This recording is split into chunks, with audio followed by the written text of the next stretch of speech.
He's internationally recognized for being the most lovable employee of Las Vegas Gold and Silver Pawn Shop. Pawn Stars Austin Chumlee Russell is here. Hello. Welcome. Good morning. We got to start with the bling.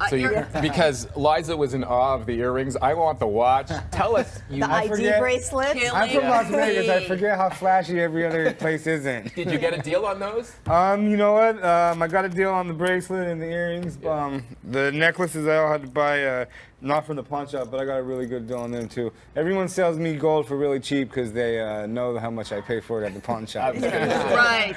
Yeah, we can do a haggle for those earrings during the next break. Are you surprised at all by the success of Pawn Stars? I mean, the idea that pawn shops have been around for decades, centuries, but all of a sudden people are fascinated. You know, Rick always says pawn shops were basically the first form of banking, so they've been around for thousands and thousands of years. But to fast forward, bankers weren't that colorful though back in the no, day. no. You can't bring your old Rolex in. I mean, to fast forward to today in our show, though, we thought, we're going to finish out our 12 seasons for the first, or 12 episodes for the first season, and we're going to have a cool story to tell our friends for a couple years until everyone forgets about it.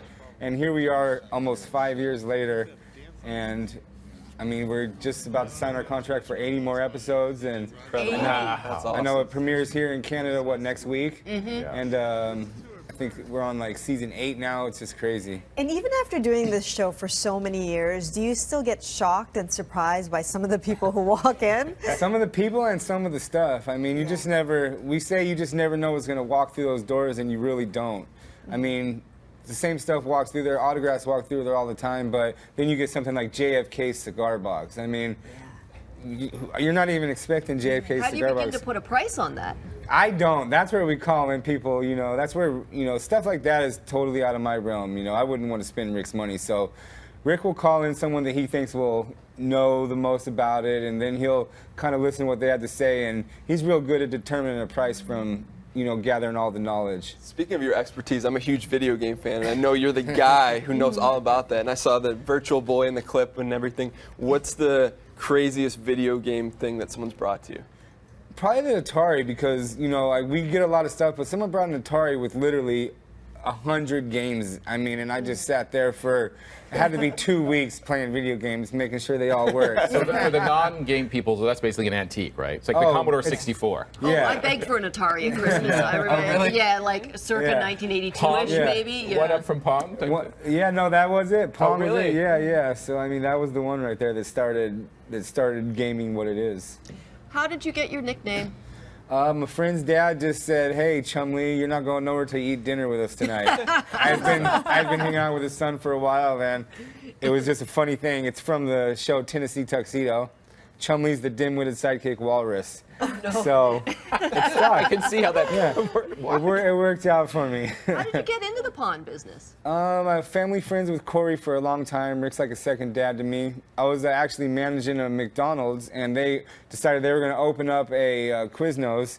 So they took me away from McDonald's. I went to work at the pawn shop. Quiznos stole you away from McDonald's. So needless to say, they ended up selling the Quiznos because the grass wasn't green over there. And I worked at the pawn shop and Quiznos at the same time for a few years. A fine sandwich, as does McDonald's. Yes.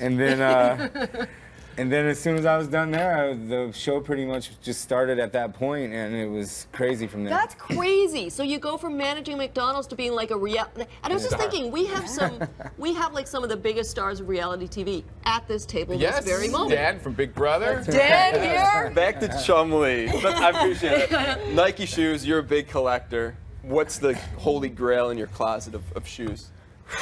Wow, that's crazy. I love shoes, man. I'd have to say, I guess my Jordan 5s. I got a pair of OG Jordan 5s, but they're crackling up. I'm about to get them resold. I'm sure you know what that means, but no one else probably does. Tell us.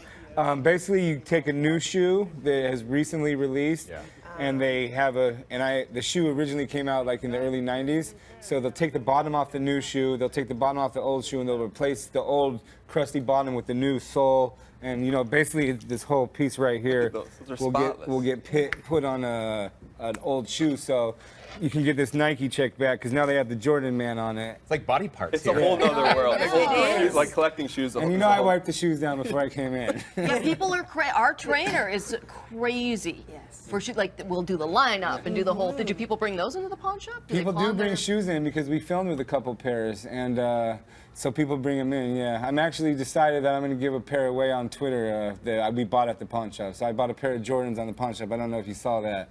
So I decided I'm going to give those away when I get back to town. So. You should say your handles at Chumlee_. Oh yeah, at Chumlee_ if you want to check me out on Twitter. And win those shoes. Go win those shoes, man. Can I enter? Yeah. It's not loaded though. And we should mention, if you're in the Toronto area or around the city, Chumlee will be appearing this Thursday, Friday, and Sunday as well at Toronto's Fan Expo. Die-hard fans come into that for sure. I'm excited, man. It's going to be a lot of people there, and it's going to be a lot of fun. So come out. What's the best part of being a celebrity for you? Just the little perks, like, you know, not having to make a reservation for dinner, you know, just the little stuff. Going to the grocery store and talking to fans and just saying hi and just, you know, feeling appreciated, really. That's the best part And about it. no longer having you say, would you like fries with that? That was my favorite line. It was, okay. Thank you so much for dropping by. Hey, thanks Good for to having meet me. you.